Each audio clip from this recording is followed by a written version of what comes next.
So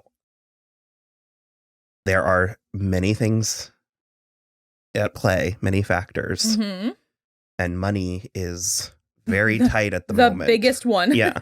So I cannot promise this yet, but it is high on my list.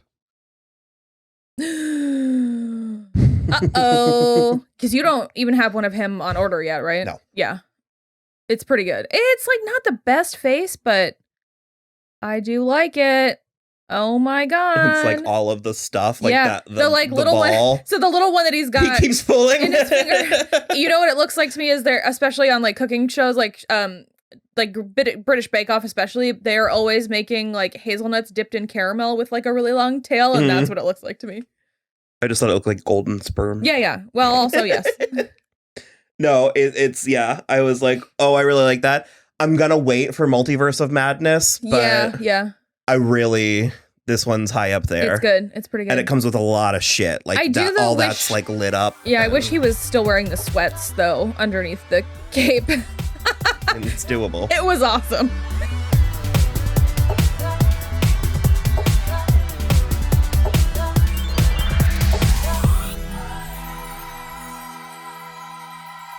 Hello, everybody. I am Will. And I'm Kristen. And this is So I'm Watching This Show, your new favorite pop culture YouTube channel where we talk about movies, TV, music, and more. As always, this is a spoiler show. I think we might try to give you a minute or two without spoilers, but we will throw down a hard spoiler warning when we get there. Because there are a lot.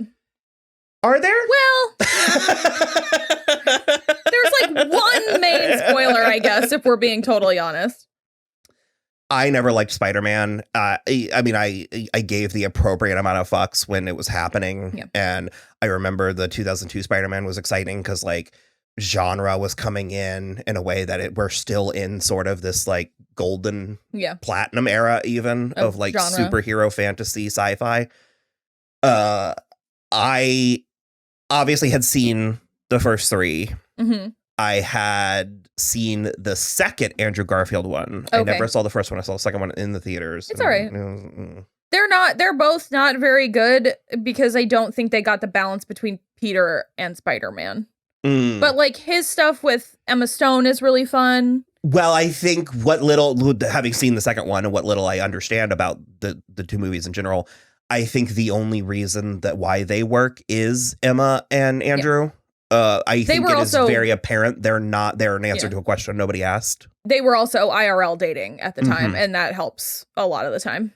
And I am the most fond of this current iteration. I think Tom Holland is a true gem. It's the best balance of like teenage Peter Parker and Spider-Man, and especially because he is absolutely the youngest Avenger. So he it's so interesting having him play off all of these like adults, like grown-ups. It's really fun. Well, the Marvel of it all. Yeah. I think it fits into Marvel so well. And also they did create this little Spider-Man pocket world. Yeah. I think just the talent, the charisma, the chemistry of those three, of Tom, Zendaya, and Jacob. Yeah. It's just, I would watch them, like I would watch a CW show. Of the three of them? Yeah, for sure. Solving crimes. Like, it's just, I don't know what it is. And we were talking a little bit about Zendaya last night because she is truly something to behold. Yeah. And I was like, she's frequently doing a similar thing, but it somehow is a breath of fresh air every single time. Like all of her characters. Yeah. I don't know what it is. She just has that thing. She's just magic. Yep. She's like this like elfin princess that. Because she's also one of the people for me that it doesn't feel like she's trying to do it. I think it's just the way she can pull off cool so well. Like she's just cool and she just can do it. It's not so much that I was excited for this as I just knew, like I just had faith. Like I knew I was going to end up kind of loving it. Yeah. I don't really have, obviously we're a memorabilia people, but I don't really have a lot of Spider-Man stuff because I don't love Spider-Man. So here's Mysterio. Here's Jake Gyllenhaal. I was going to say it's Jake Gyllenhaal in a purple cape is what it is. I am going to preface, I don't know what we're going to do with all of this, but this was the single worst movie going experience I have had in recent memory. And I mean, my viewing of Return of the King, a woman answered her cell phone and had a conversation. Is she eating chicken too? I think so. And the thing is, I love the movies. The movies. I was going to tweet last night and I was like, I don't know who to like, because the only way you can get anything accomplished these days is cyberbullying corporations on the internet. And I was like, who do I at? And Will was like Regal. And I was like, they're already failing. Like Regal and AMC are failing. But I was like, Nicole Kidman, Denis Villeneuve, Maria Menounos, one of you needs to do something. Someone needs to make people remember how to act in public, because it's been 2 years and everyone just simply forgot. It's a free-for-all. It's an epidemic. Yeah. It's an epidemic like the pandemic. And it's the kind bad behavior. It's the kind of problem that it only ever worked because it's like the economy. It only ever worked because we believed it worked. Yeah. And people have figured out that you don't have to follow the rules. No one's going to do anything. And you might get a person yelling here or there, but like, because I thought about, all four of us thought about going to complain, and I was like, like a 22-year-old like underpaid theater employee, attendant is going to come in and be like, keep it down. Yeah. They're not going to do anything. They're not going to take them out in handcuffs, which is better than they deserved. It is. It is better than they would deserve. Okay, here's the thing. It was truly horrible. Some of the experience was truly horrible, but I love the moments where like the person comes out that you know is going to be in the movie, but they take off the spider mask anyway, and you're like, ah, with the whole theater. It's amazing. I love the communal experience of loving something with strangers. And the last time that we got that was Endgame. Yeah. And I mean, this came very close, but it was just... It was so juxtaposed. Like, first of all, it was all things I already knew. All the like cool parts were things I already knew because the media is trash. And then it was so outweighed by the horrible behavior. It's just like, here's the thing. I've said it before. Going to the movies, I am not a religious person, and going to the movies is like church for me. And these people's behavior is like walking up to the altar and taking a dump. It is so offensive to me. It makes me furious. And I'm going to do this. You're going to sit and listen to me talk about it. We're not talking about like two people talking in the movie. No. We're talking about selfies, stomping. What is the stomping? It's happened like the last 4 times. Yeah. There's always some teenager or like 12-year-old that has to go to the bathroom or the concession stand 15 times during the movie. And they're jumping and landing as hard as they can on every step. It's awful. Where were you raised? Who raised you? But are you getting points on social media for like doing it? Is there like a reward system? Not if we're in that Black Mirror episode, then they're losing hard. And that's my only... like full volume conversations about the concession stand. Yeah. A literal flash photography. Yeah. Flash photography. I don't know the last time I saw a flash photo in a movie theater. Like 10 years easy. There was I don't know if it was 4 or 6, but there were like 4. There was a group of kids in the front that came and went and jumped and talked and laughed, stood up. They were playing, I don't know what it was. It was like a TikTok sound filter or whatever, but they had it on their phone like this. Yeah. A good 10 times during a very emotional, very serious part of the movie. It was just, they were just playing it, and they were having a blast. They thought it was the movie. They thought it was the funniest thing in the world. It was absolutely abysmal. So I don't know what our movie coverage is going to look like going forward, because I can watch TV at home. Yeah, that's the thing. We have discussed it, and we're going to discuss it some more. Our like new release movies are going to potentially be delayed, because I would rather go to like a Sunday matinee 5 weeks after the movie release, like the last day it's playing. I'm not paying $40 to hate teenagers more than I already do. Yeah, you already suck. They already suck. It's not happening. So just, watch this space. We'll keep you posted. We're going to do what we can, but it's that last night was a little bit the last straw, because first of all, it was my birthday, and we've been looking forward to this movie for like a long time, and it just was trash. A trash experience. The movie was great. It was a trash experience. I think. Yeah. Honestly. I liked it. There were entire chunks I missed. Yeah. Because I was fuming. I tried to let it slide, so I remember most of the movie, so we should be good. Yeah, you touched on a few things. You know, first of all, I think this was a great movie. Yeah. I actually just kind of loved it, and especially from a chemistry character place, excellent. Yeah. Will pointed out there are some plot holes in it. It's fine. I didn't really notice that, but that is, if you're one of these like story people, you know, because you and me, we like Lost, so it's like we're way more character driven than we are. Way more character driven, and so like the one that we'll get into it once we get into like real spoilers, but the one plot hole that he mentioned is the only one that actually, in retrospect, thinking about it, makes me a little bit bummed out. And I'll mention it once we get there. But the rest, I'm just sort of like, yeah, plot holes, schmut holes. I don't. Who cares? So my point is that I think the movie was excellent, but I do agree that the media and the marketing around the whole thing, it's like nothing. I reached a point about halfway through where I realized none of the things that I thought were going to happen were going to happen. Because I was like, if these are the 4 things that have leaked, imagine what they're keeping. Yeah, and nothing. I mean, technically they were keeping 3 things, but it was like 3 things no one gives a shit about. So there was sort of a bargaining about halfway through where I was like, I need to treat this for what it is. Yeah. And that wasn't a real crisis. Once I got over that, I got over that. I guess spoilers. We'll just go into spoilers from here on out. I guess I also thought that like the multiverse, I guess maybe Endgame set a precedent for me where I thought that this whole multiverse thing was gonna be expansive and ongoing. We're not done. No, I know that, but it's just sort of like everything this year. So watching WandaVision, I'm like, oh, here it comes. She's like ripped open the multiverse. And then like Falcon and Winter Soldier, and I'm like, oh, here it comes. They've like, then Loki, I'm like, oh, here it comes. And it's like, we keep just sort of kind of opening the multiverse, but then closing it back up by all of those things happen. We have been watching them in our linear time within the MCU. All of that happened at the same time. That's not, that's my theory. Yeah, I buy that, but in the middle of it, that's not entirely clear. Sure. But it's just like, because for me, the WandaVision, the Wanda doing it, the like Loki and Sylvie doing it, and then this doing it are all they're happening right together at the same time.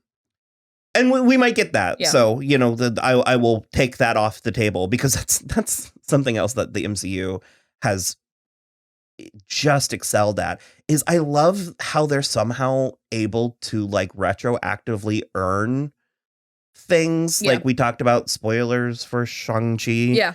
But they like kind of pulled in and redeemed the Mandarin. It's amazing.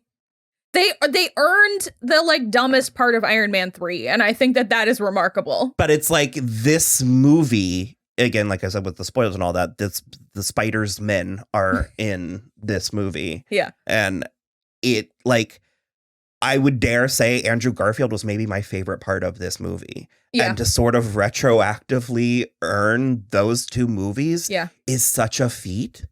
It's like, that's wild. Yeah. Because it goes to show how gifted Andrew Garfield himself is, that when actually given good material, he can kind of steal the show. Yeah. Well, I think he's super charming, and I think he's super cute. And having seen his 2 Spider-Man movies, this entry for him specifically, it nailed the balance of his Peter and Spider-Man in a way that his movies did not. And so he got to be a little more even. Like it was a more even performance, and it was like better across the board. And the like emotional kick in the pants from his stuff, I mean, I like, and because that I sort of spoiled that for myself by accident the night before, and even still I was like crying. I'm relatively weepy when it comes to theater, like to narrative stories.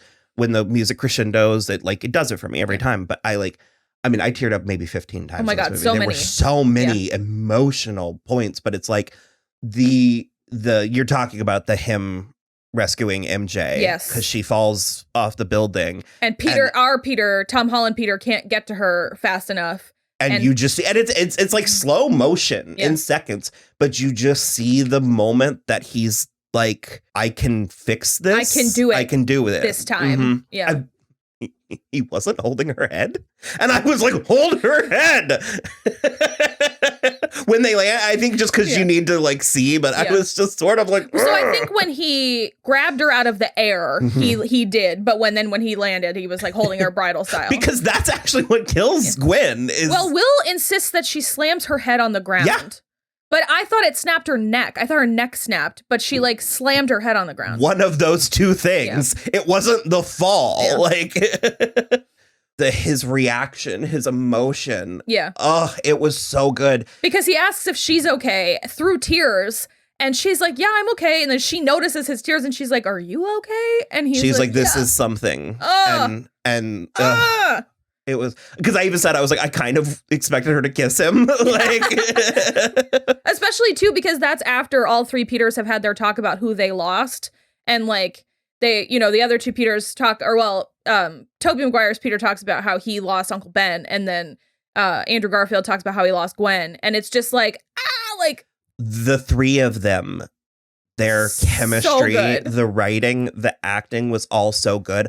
I love that there's about 10 years with each of them. Yeah. If they don't find a way to do more, they're leaving money on the table. This also, because weirdly, Tobey Maguire is my least favorite Spider-Man at this point. And that's not to say he's bad. No, I don't think he's bad. It's just like they are like, after all of the superhero movies we've gotten since then, it's just like there's something that's like a little bit childish about those first three Spider-Man It's one movies. of those ones that even though it came out in 2002, it's a 90s movie. And it definitely is a 90s movie. Yeah. Well, it's Sam Raimi, and he's a very 90s movie kind of guy. And so he's my least favorite Spider-Man. But again, same with the Andrew Garfield, is it just all hit different in this one. It like was so interesting to me and so good. And him being sort of like the oldest one, and like, but all of it. I felt it in my chest. Yeah. I was like, I remember, because that's one of the reasons why they think that the first Spider-Man was so successful, because it was huge. Yeah. I don't know what your age was in 2002, but it was massive. Yeah. And it was the first big blockbuster post 9/11. Yeah. And we wanted a hero. Yeah. Like, we wanted that fantasy and back. set in New York too. Yeah, because they had to edit it. Yeah. The towers were in like an earlier cut. And like, and just at the time, like, everyone was like, fun is dead, comedy's dead, like all this stuff. And kind of the exact opposite happened. Yeah. Like, it was really wild. And so there was just this sort of this absolute love letter to us, to like our age, to millennials, to Gen Z. And it's like, there people love to, the MCU was wildly popular, so I'm not going to try and paint a narrative, but it's like, it's fashionable to dump on it now. And all I'm going to say is I have invested time, energy, money into this thing for 12 years now, and it is returning. It is paying off. I am profiting from that. Yeah. And the fact that they are able to use their evil corporate power for good in this regard. I think especially because what was the most fun and the nicest part to me was because Tom Holland's Peter, he needs them in this moment. He needs to know that it doesn't just suck for him, that it has sucked for his other counterparts. They've all gotten through it. They're older than him. They've managed. It's happened. And like the whispers of the with great power comes great responsibility. And they're like each franchise had its own little like thing or two, and they found ways to interpolate them in here. It was great. It was so good. And it's just like like I said, their chemistry was just so, it was just so like lived in. Like they are surrounded by people who on a cerebral, like on a mental level, understand what it's like to be this thing. Yeah. But they can't truly, like, they haven't lived it. Yeah. And so there's just an unspoken quality amongst the three Peters that it's like they don't have to, like, they just get it. I don't know. And like there's like a weird tenderness and almost sexual tension between the three of them. And I love like just the nods of getting older because it's like Tobey Maguire has a bad back and like the cutest. I loved it. I so desperately wanted Kirsten Dunst and Emma Stone. Yeah. So, okay, now that we're here naturally, that is the only plot hole that Will brought up that I was like, oh, yeah. Because basically the vibe of this whole movie is that in doing this spell for Peter, because everyone in the world knows about him and hates him now because of Mysterio, and he like... This jackass. This asshole. Mysterio was right. Ruining Peter Parker's life, totally fucking over Taylor Swift 10 years ago. Thumbs down. No, I'm like mostly kidding. Look at his face. No, so basically everyone hates him. And so he goes to Doctor Strange to be like, look, in addition to ruining my life, it has ruined Ned and MJ's lives. They can't get an MIT because they're involved with me. Can we like make people forget? So they do, but Peter keeps adding extra elements to the spell and it gets totally boned. And essentially what happens is it draws in all of the villains from the other like Spider-Man universes at the moment right before their death. Like the moment of defeat. Yeah. And so basically what Will said was that could have easily been the same for Gwen Stacy. He wanted Spider-Gwen. Yeah. And that would have blown the roof off the place, I think. Tits clean off. I would have like... If Spider-Gwen was in... I would have expired on the man next to me if that happened. We also, but all of us wanted Miles. Yeah. And Will and I talked about it. We wanted animated Miles. So, I was like, that might have been too big of a swing. It would have been too big of a swing, but I would have accepted Donald Glover's Miles Morales. Too. Well, Donald Glover has been in these movies. He's in the... That is true. Homecoming. I would have accepted someone's a human Miles Morales as well. And so that's a couple of things where it's sort of like, well, you could have swung a little harder, especially because they brought in villains that I don't give a shit about. Like I actively don't care. You do have to remember at the end of the day, it's a 2.5 hour long movie. Sure. And so I said in the car, I said there were a lot of plates in the air and they kept them spinning. They did. They really did, for sure. And so in that regard, round of applause for really sticking, the landing, even if there's things that could be critiqued or criticized. Alfred Molina, great as always. Oh my God. Although if we're bringing people back, once we have Emma Stone aside, Donna Murphy. She was also dead. But again, so that's the thing. I think they like weirdly... within the world of this movie, if we're not considering that a plot hole, it must have to be the villain. And since Donna Murphy and Emma Stone were not fighting Spider-Man, but he was great as always. Willem Dafoe. And that is a frustrating character. Yeah. And he pulls it off. I mean, when Goblin isn't in control, you're like, oh man. So sad.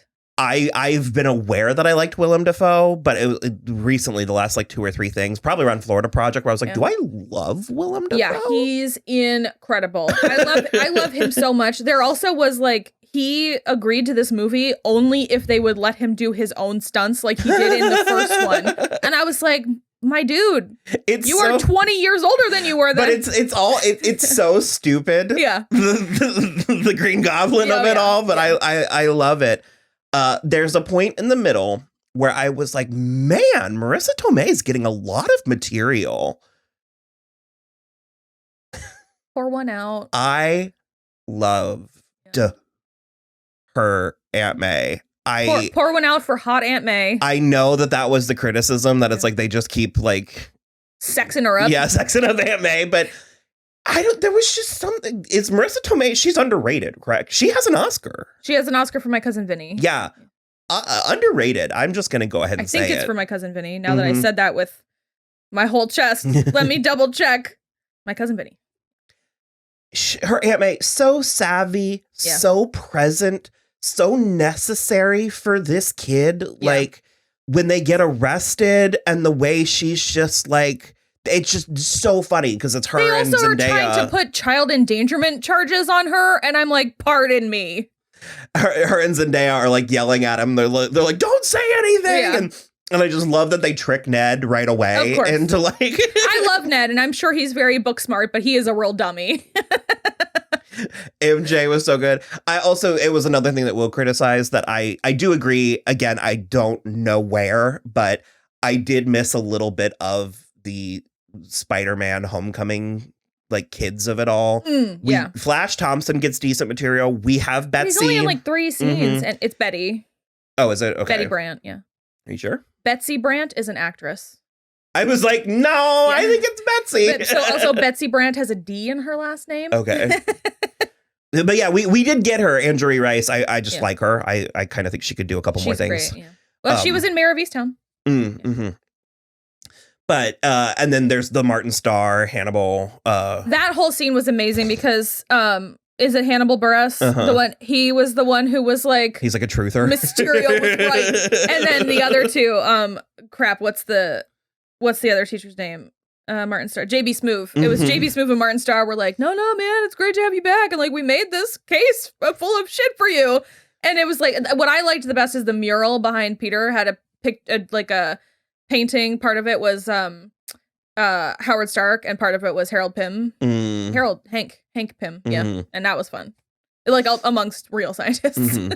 But no, the Aunt May, they were using her connection. Well, her and Happy were breaking up. Yeah. They were breaking up before. They were like, he was in a relationship and she was like, no, we're just having fun. Oh, okay. The whole time. He's been in love with her and she's just sort of like, eh.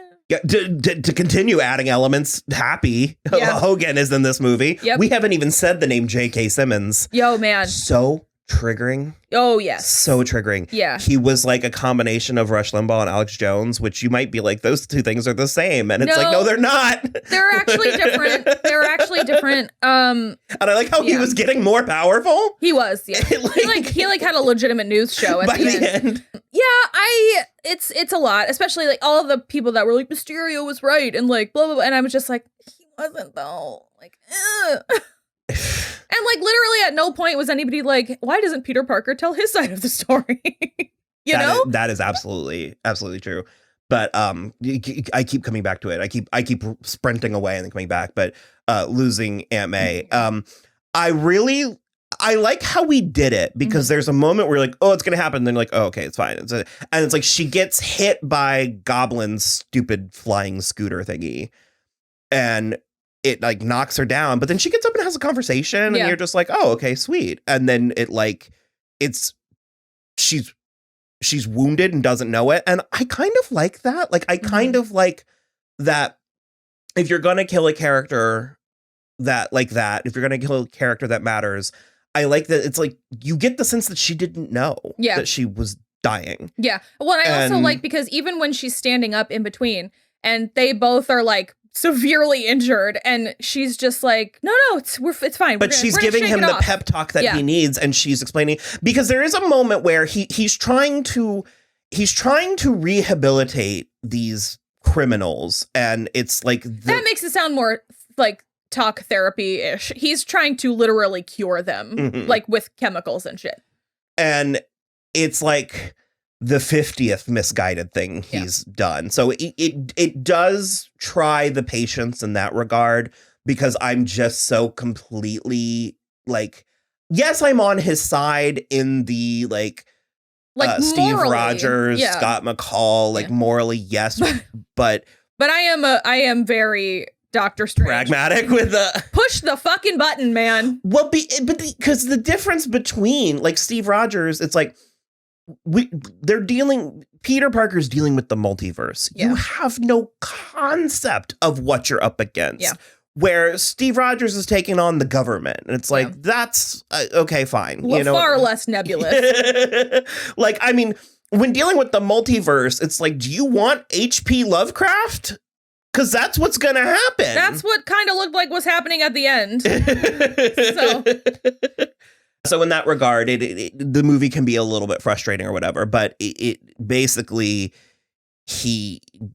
May uses her dying breath to sort of convince him that that's what makes him who he is. That's what makes him special. And I mean, he does find a way to make it work. And certainly when you're looking at it through those rose-colored glasses and with that optimism, it is very, very emotional, brings a tear. Yeah. Like, also, something I literally am just realizing in this moment is I think the thing that was my favorite is that neither of the other Peters went to a villain angle. I think they easily could have. And so also for them to have both heard the whole story and been like, no, you are doing the right thing. I think that was so important and it was so nice. And I love that we didn't have to deal with like, but who's the real villain? Is it, 40-year-old Peter Parker? And it's just like, no, man, we're good. Believe it or not, I mean, there's more to talk about. We haven't said Jamie Foxx. We haven't said Thomas Hayden Church. Do we need to? It was fine. It was just fine. He got an upgrade. He looks good. Yeah. I mean, Jamie Foxx. Also, well, because we were like, the effects are great. And I was like, no, Jamie Foxx, the human, looks amazing. He was naked in that. Well, I mean, we didn't really see anything. Yeah, but he looks spectacular. Is he the one that's with Katie Holmes? I think they broke up, but they were together for like 7 years. That was so weird. Yeah. She learned her lesson about advertising relationships. Yeah, well. But yeah, I mean, all in all, I mostly found it excellent, especially once you settle into the reality of it, into what it is. Stay after what was the first end credit scene? The first end credit scene was Venom. Yeah, it's weird. It dropped the ball in a few places because that was one of the things I was most excited about was because the end scene of Let There Be Carnage, you realize that Venom's going to be part of this. And I thought it would factor in some way, and it does not. Yeah, because that's the thing is like at this point, Marvel/Sony is really shooting themselves in the foot because now the one person who seems to understand what Venom and Eddie Brock are is like exempted from being part of the future Marvel movies, which doesn't like because they left behind a little piece of Venom, like stayed behind with Danny Rojas at the bar in Mexico, which because it says Mexico on Eddie Brock's hat. But it's just sort of frustrating because it's like I don't want I want Danny Rojas Venom. That would be hilarious, but I don't want that. I want Tom Holland to interact with Tom Hardy. Like I want those two actors together. I mean, they can if that's what they want to do, they'll do it. Like they'll find a way. And because you get the sense that the Venom stuff was really tacked on at the very end. So I think that's just like as an answer to the Let There Be Carnage scene. But I think it's like I don't know this is wild speculation, but I think all of that stuff could have been like pickup shoots where they were like, hey, why don't we go ahead and do this? Because didn't they not have that deal like locked until like wasn't there like a Sony Disney? Well, so the only reason we have this movie is because Tom Holland forced them to fix their shit. He was like, you need to do this deal. Sony and Disney need to get your house in order. Yeah, get your house in order. Could you imagine little Tom Holland being like, yes, actually. So essentially he was like, no, this needs to happen. And so that's why we have this movie. But yeah, I mean, I still think it's like not 100%. Will said he watched an interview with Kevin Feige and Amy Pascal, and Kevin Feige just seemed like he really wanted to be alone. Like he didn't want her there at all. And I was like, I mean, Kevin Feige is a man with a plan. He really is. I mean, that's so yes. So there are things to pick at, to criticize, but on the whole, I think it was very masterful. Yeah. And then if you stay all the way to the end, there is a light trailer, like a teaser sort of for Doctor Strange and the Multiverse of Madness. Yep. And I'm excited for that. It looks good. People were. I love this Wanda place that we're in because she like got applause in the theater. She did. She got applause in the theater. She's not saddled with that accent for the most part anymore. It's like pretty good. Her hair is evened out. It's not that like weird orange, that carrot color. It's more of like a light auburn now. It's actually kind of blonde. It's like just blonding up all of them. No, but I mean, also I think Doctor Strange is really good in this. I think for me, it really worked. A little wantonly reckless. Like they didn't even. Like they didn't even make Let's a be bullet honest. point like of Yeah. what we were accomplishing honest, with that's this the- universe that's the breaking. Biggest plot hole, because he literally just like Peter is like, can we do this? I'd really like to try. And he goes, yep. well, and it's he puts up one tiny bit of like resistance where he's like, you didn't even call MIT and like try to plead your case. Like, what the hell? And then it's like the literal next moment, he's like, all right, yeah, no, I'll do it for you. And then it's like, not even like tomorrow. It's like, we'll go to the basement right now. We're going to do it immediately. And like, it just, and they don't, you're right, they don't talk through it and talk about like, well, can some people still know? And like this and that. It was like, Ned is innately Ned is magic. Yeah, that's right. Because he would love to see it. He was opening the portals, and so he's how he wasn't closing them. The first two closed themselves. How was he to know?